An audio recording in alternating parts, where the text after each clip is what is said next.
Esta vez estamos aquí para hablar sobre los honeypots, ¿vale? Es un tema que en muchas ocasiones se ha pedido a través del formulario de inscripción de Zoom y es para mí un placer traer peticiones que realizan los usuarios y las personas que visualizan este tipo de contenidos.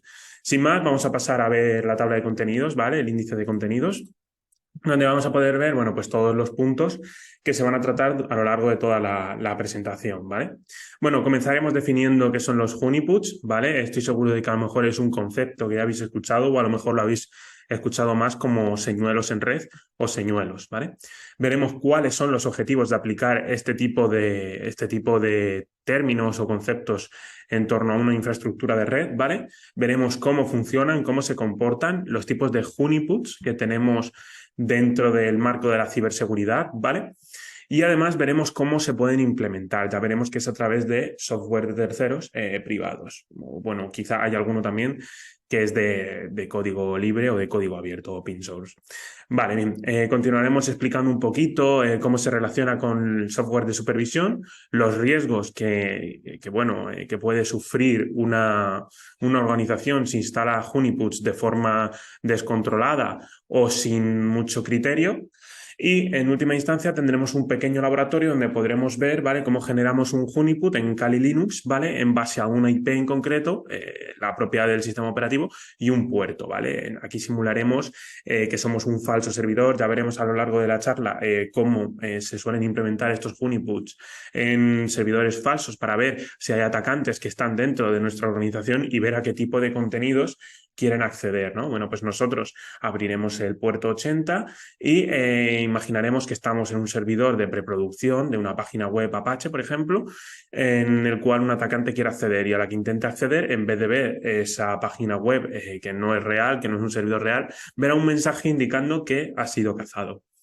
Perfecto. Y luego, como última diapositiva, ya sabéis, siguiendo la temática de todos los webinars, tendremos un pequeño periodo de tiempo para la resolución de preguntas o dudas que se hayan podido formular a lo largo de toda la presentación. Si alguien quiere realizar algún aporte, puede levantar la mano o expresarlo a través del chat y se le dará voz. Sin más, muchas gracias por estar aquí de nuevo y vamos a comenzar. Bien, comencemos definiendo qué son los honeypots, ¿vale? Son sistemas informáticos o módulos de un sistema informático que están enfocados, ¿vale?, en ejercer de señuelo dentro de una red informática. Cuando hablamos de señuelo, me gusta hacer la similitud con una bandera, ¿no? Muchas veces sabéis que en entornos de hacking se realizan juegos de captura a la bandera, ¿no? Bueno, pues un poco los honeypots serían las banderas a los que los atacantes llegan sin tener idea de que no son banderas 100% reales, sino que son fraudulentas, no fraudulentas de que sean ilícitas, sino que no son reales dentro de nuestra organización. Bien, hablamos de señuelo cuando encontramos una vulnerabilidad informática obvia, ¿no? Vamos a poner un ejemplo. Pues tienen el puerto 80 abierto en un entorno de preproducción, ¿no? Un atacante con mucha experiencia se podría dar cuenta de que es un honeypot o de que la empresa está realmente mal securizada.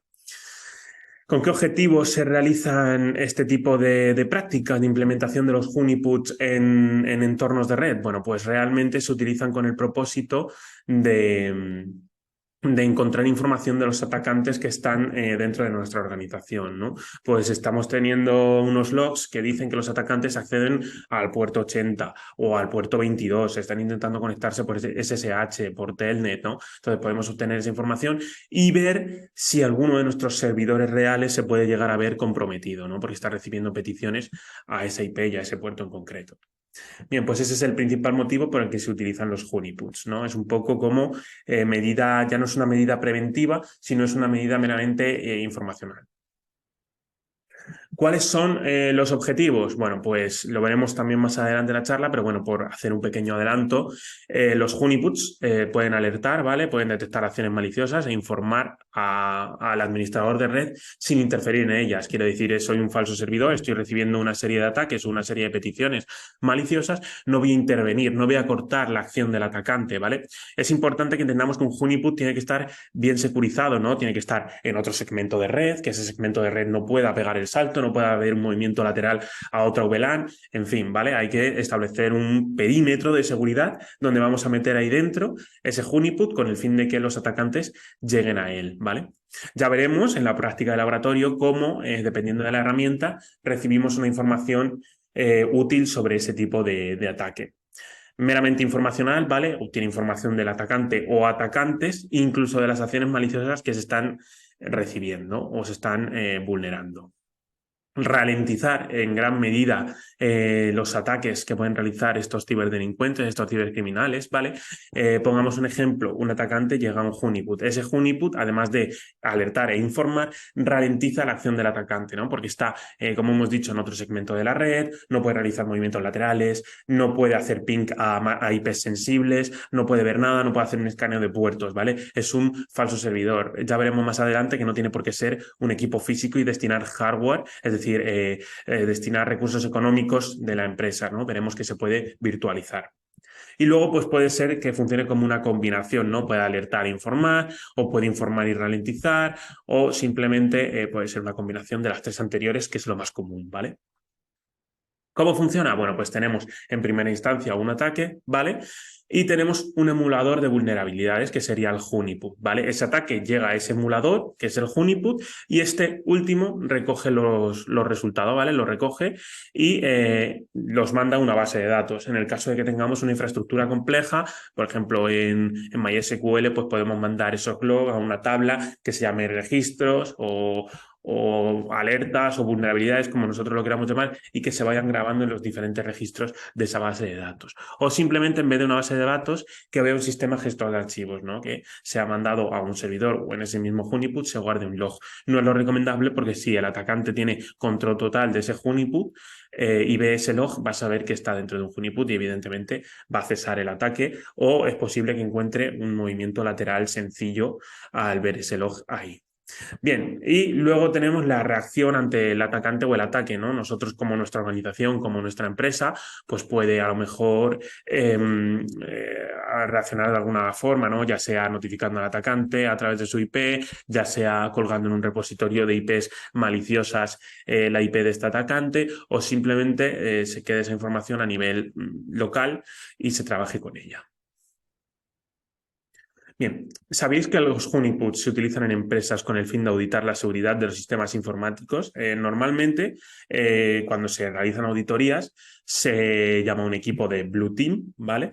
Y este equipo de Blue Team instala un honeypot, ya sea físico o virtual, ¿vale? Y por el otro lado tenemos el equipo de Red Team que intenta atacar esa empresa, esa organización, ¿vale? Si el honeypot está bien instalado, va a ser lo que primero vea ese equipo de Red Team y lo que primero ataque, ¿no? Así se puede ver realmente si es factible, si ese honeypot está segurizado y si realmente está trabajando correctamente en esa infraestructura, ¿no? En esa topología de red. Si el equipo de Red Team consigue hacer algún movimiento lateral o consigue pivotar o pegar el salto a cualquier otro entorno de red o a otra red independiente propia de la organización, pues podemos hablar de que ese honeypot no tiene mucho sentido tener ahí, sino que hay que securizar o establecer unas políticas de seguridad mucho más estrictas en el entorno de la empresa.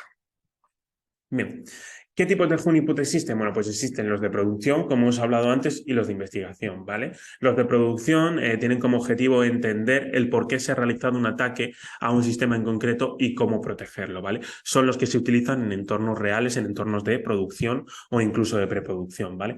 Y luego tenemos los de investigación, que es cuando empresas muy grandes de ciberseguridad están trabajando constantemente con volúmenes de ataques muy grandes, pues instalan diferentes honeypots de investigación y recolectan toda esa información de esos ataques con el fin de volcarlo en virus total o en diferentes repositorios, ¿vale? Es decir, una especie de aprendizaje o autoaprendizaje. No llega a ser machine learning, ¿vale? Pero sí que tiene una parte de autoaprendizaje. Todo esto depende un poco, a ver, también hay que entender que se realiza con software de terceros. No es tan sencillo como cojo un servidor, lo instalo en mi empresa y espero a que alguien lo ataque. No, realmente utiliza una serie de protocolos, ¿vale? Y esos protocolos son los facilitados por ese software. Ya lo veremos dentro de la práctica de laboratorio. Bien, ¿cómo se implementan los honeypots? Bueno, pues pueden ser físicos, ¿vale? Donde destinamos hardware real, económico de la organización, o pueden ser virtuales, que son máquinas virtuales, que ya todas las conocemos, son sistemas operativos virtualizados a través de VMware, VirtualBox y derivados, ¿no? Normalmente los honeypots que se instalan en las organizaciones suelen ser virtuales, sobre todo porque en caso de una infección real, puedes tumbar esa red de esa máquina virtual sin comprometer la red entera de esa organización. Es decir, siempre tiene más riesgo que el honeypot sea físico, ¿no? Vamos a poner un ejemplo.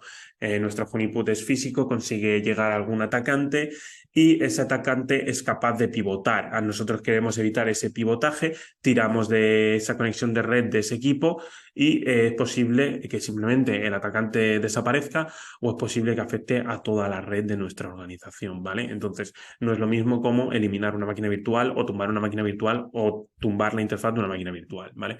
Siempre cuando hablamos de virtualización en entornos de rotura es más sencillo. Bien, vamos a ver ahora cómo se pueden clasificar los honeypots, ¿vale? Dependiendo del tipo de honeypot, ya sea físico o virtual, y del rol que ejerza en la organización, se puede clasificar de una forma u otra, ¿vale? Vamos a ver ahora a continuación un poquito más en detalle a qué nos referimos cuando hablamos sobre esto. Bien, tenemos los honeypots de baja interacción, ¿vale? Es decir, simula que es un servidor, pero que no brinda servicios reales. Vamos a poner un ejemplo. Instalamos una máquina virtual o un honeypot físico, ¿vale? Que funciona como controlador de dominio, ¿vale? Realmente no es el controlador de dominio de nada, simplemente está instalado y estamos viendo si alguien está intentando acceder a ese servidor en concreto, ¿no? Si alguien intenta acceder ahí, pues ya sabemos que están buscando servidores altamente sensibles, ¿no? Como puede ser un controlador de dominio. Si alguien consigue tumbar tu controlador de dominio, básicamente tumba todo el nivel organizacional que tenemos instaurado en nuestra organización, ¿vale? Guarda un log, ¿vale? Con todos los cambios que realiza el atacante en este sistema operativo o en este servidor, ¿bien? Es importante que entendamos un poquito todos los tipos de honeypot que están presentes en el mercado para luego intentar identificar el que vamos a replicar en nuestro laboratorio, ¿vale?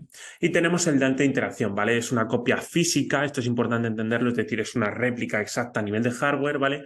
De un servidor que presta servicios reales y que están altamente protegidos, es decir, realmente el honeypot se instala en un servidor real, ¿vale?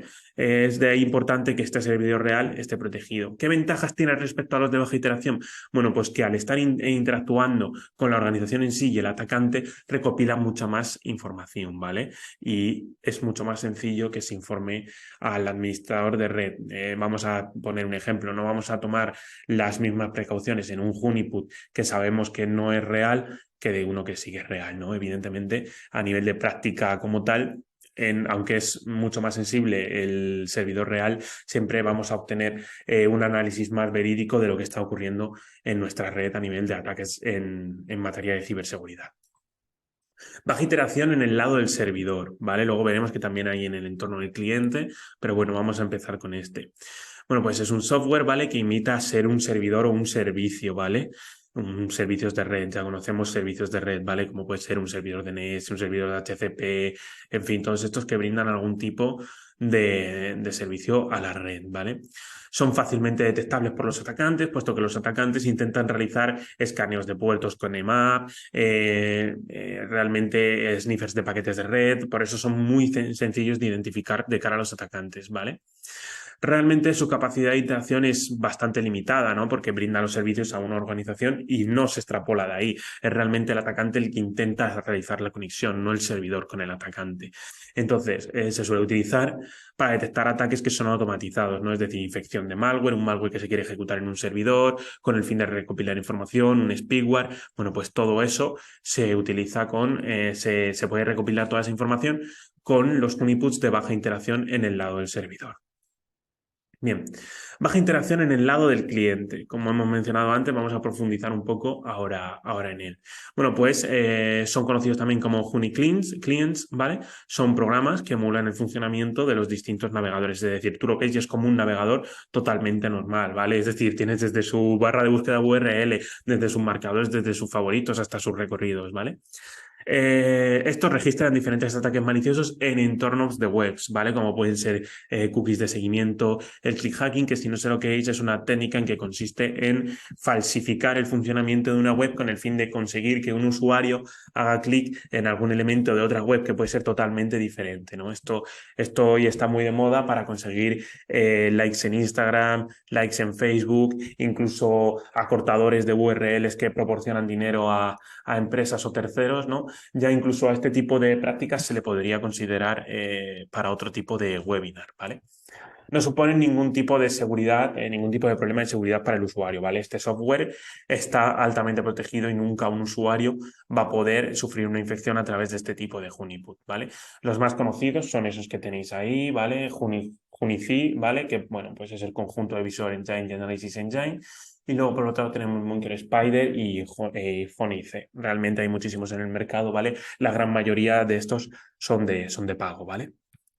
Alta interacción en el lado del cliente. Bueno, pues son servidores físicos, reales, ¿vale? Si retomáis el tipo que hemos visto anteriormente, vais a ver que tiene bastante relación, ¿vale? Alojan muchos servicios, en concreto suelen ser controladores de dominio, servidores Samba, servidores que siguen el protocolo FTP, de File Transfer Protocol, son servidores Apache de servicio web, en fin, todo esto está enfocado a servidores, ¿vale? Es lo que quiero que quede un poco más claro con el fin de desviar la atención de otros sistemas que son más críticos, ¿vale? Vamos a poner un ejemplo. Si nosotros tenemos nuestro servidor real de dominio, no nos importa generar otro, a nivel físico, otro dominio falso que no esté dando servicio a nadie. Si atacan a ese dominio como si fuese un honeypot, nos va a dar igual porque nosotros estamos altamente protegidos. Es decir, si yo, por ejemplo, tengo una casa que me ha valido medio millón de euros, ¿vale? Y luego tengo una finca que me ha valido, una pequeña parcela de terreno que me ha valido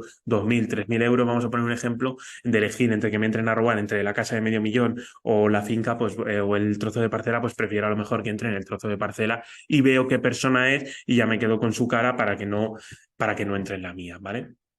Además de que ya puedo establecer medidas de seguridad, pues, como puede ser un sistema de alarma, etcétera, ¿no? Se puede extrapolar un poco así al nivel de Honeypot para que se entienda en un lenguaje un poco más humano y no tan técnico. Bien, de forma que la organización recibe información, ¿vale? De ataques que son elaborados y que son manuales. Es decir, realmente ya no es un malware que está automatizado para que se instale en un disco duro de un servidor o en un sistema RAID. No, hay alguien detrás ejecutando comandos en una shell inversa o a través de una CLI, ¿vale? La diferencia entre los honeypots de alta interacción y de baja interacción es esa, ¿no? Básicamente, en el otro lado no teníamos a nadie detrás y aquí sí. Bien, vamos a hablar un poquito del software de supervisión, ¿vale? Los software de supervisión son programas que van de mano de algunos honeypots, ¿vale? Y nos permiten, entender un poco cómo están funcionando este tipo de ataques, ¿no? Nos ayudan a la hora de monitorear. Cada vez que se están realizando peticiones, vamos a poner un ejemplo de un servidor web. Cada vez que se están realizando peticiones a través del método GET o del método POST, si se están mandando información a direcciones de correo, pues todo esto lo conseguimos ver con un software de supervisión. Ahí tenemos algunos ejemplos, ¿vale? Hay que entender que al dar este número de registros y este número de logs se requiere un hardware bastante potente en algunos de los casos, ¿vale?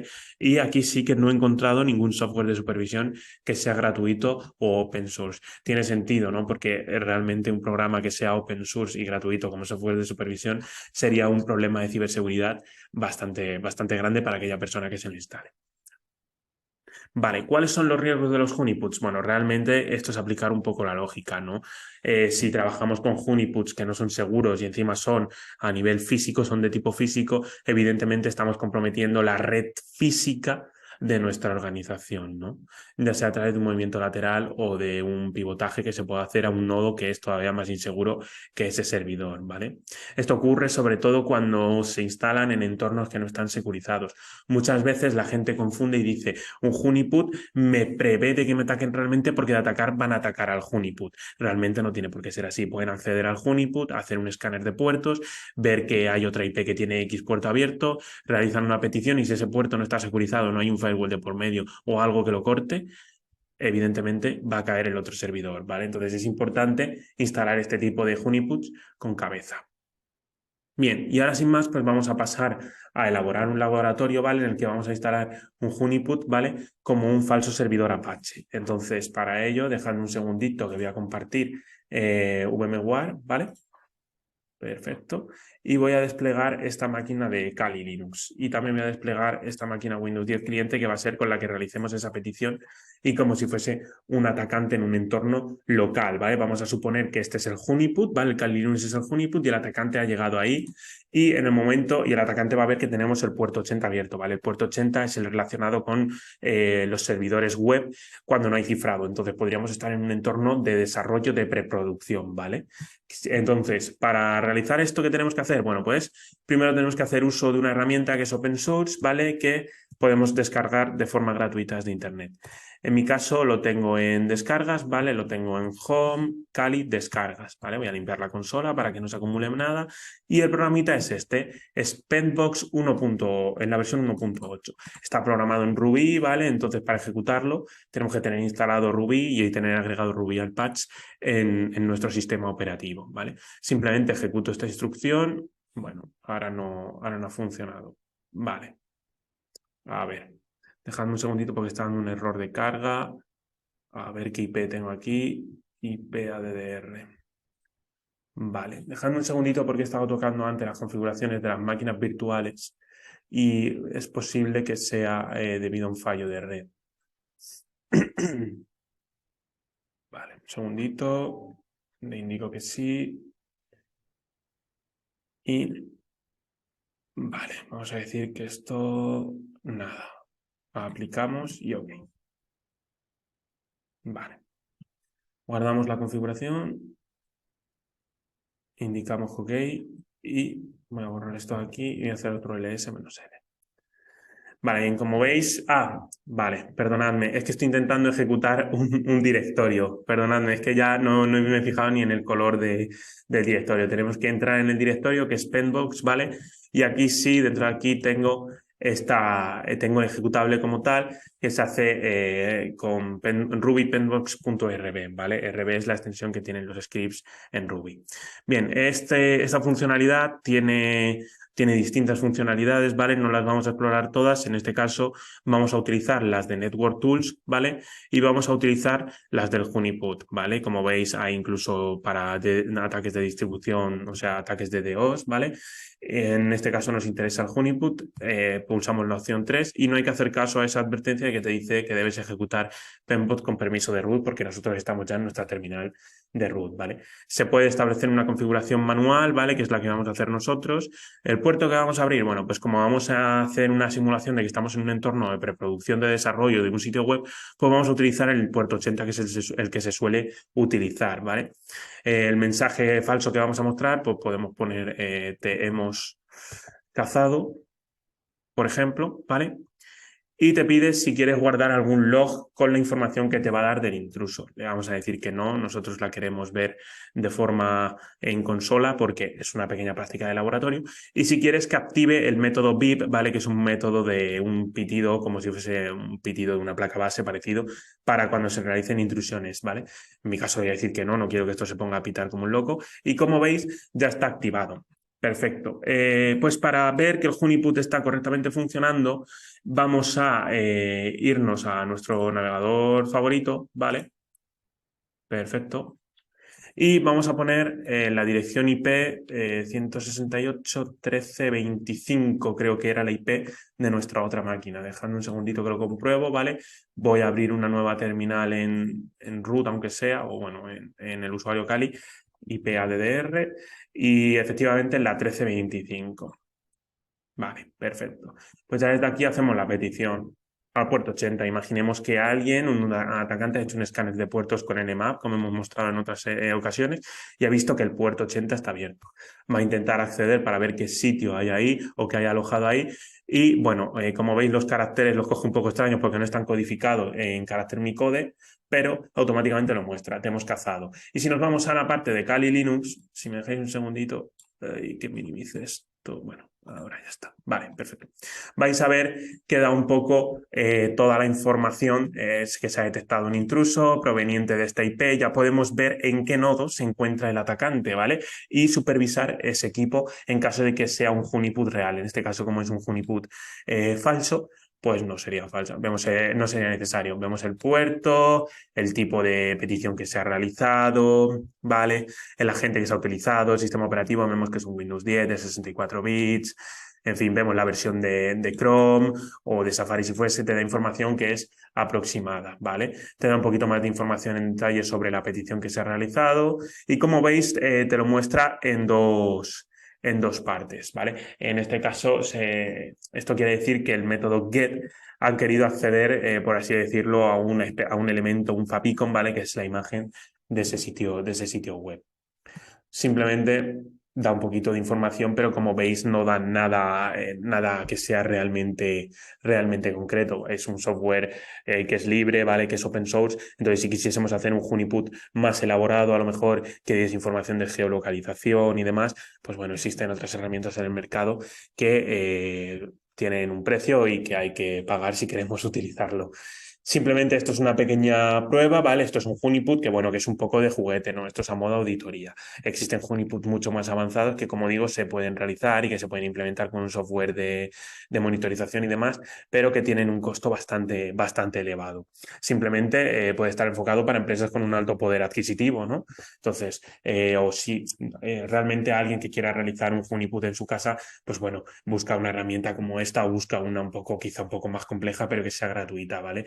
Estamos hablando de precios que son bastante elevados y a lo mejor para un usuario final, por muy curioso que seamos, pues no nos renta, la verdad. Entonces, dejadme un segundito que dejo de compartir esta pantalla, ¿vale? Y pasamos de nuevo a la presentación. Realmente, por mi parte, no hay mucho más que añadir, ¿vale? Espero que haya sido útil este webinar y que haya sido cuanto menos entretenido. Muchas gracias por estar aquí un día más y si hay alguna pregunta estaré encantado de resolverla, ¿vale? Además, aprovecho para recordaros que nos podéis encontrar en todas las redes sociales, ¿vale? Como CEIS-TT o CEIS Talavera, ¿vale? Y que para todas las personas, que son bastantes, que no puedan estar presentes en los webinars a nivel en modo directo, ¿vale? Como este, bueno, pues puede ver los webinars grabados en diferido en nuestro canal de YouTube, ¿vale? Que es el CEIS. Sin más, no hay mucho más que añadir. Si alguien tiene alguna pregunta, pues estaré encantado de resolvérsela. Y muchas gracias por estar aquí. Vamos a dejar un periodo de unos 3, 4 minutillos, 5 para resolución de dudas. Y nada, muchas gracias.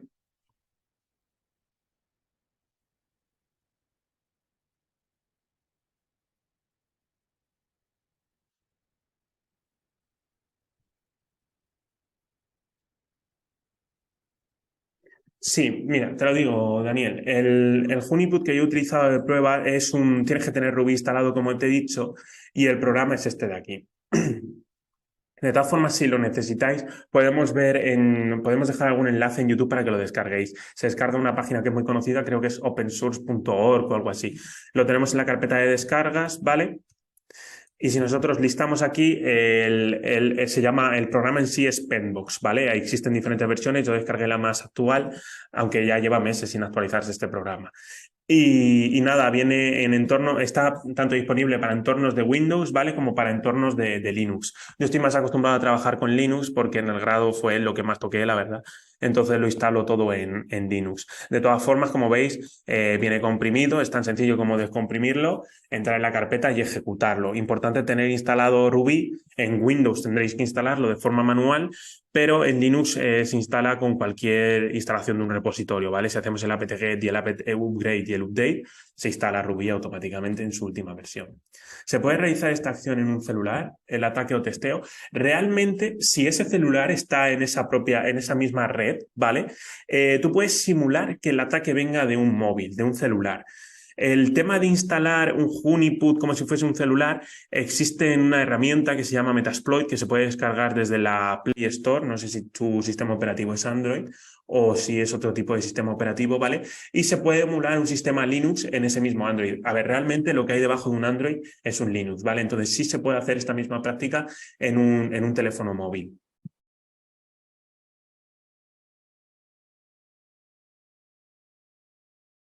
Ya os digo, hay muchísimos programas, ¿vale? Con este tipo de funcionalidades. Los más interesantes son todos de pago, de suscripción, pero bueno, a modo de práctica se puede hacer incluso, no sé, en el webinar de la próxima semana veremos que tengo una máquina montada con un dominio a la que vamos a infectar, ¿vale? Ya de paso aprovecho también para explicaros en qué va a consistir el webinar de la semana que viene, en el que vamos a realizar un ataque, ¿vale? En el que vamos a conseguir el control total de un equipo Windows, ¿vale? A través de CLI con un payload que va a generar una consola inversa. Ya lo entenderemos con más facilidad en el webinar de la próxima semana, pero quedaros en que vamos a meter un malware en un equipo que nos va a retornar una consola que nos va a dar control total de un equipo que está metido en un dominio a través de un script en PowerShell, ¿vale? Y Windows Defender, ni Windows Defender ni el firewall de Windows va a cortar esa conexión ni van a notificar de nada al usuario.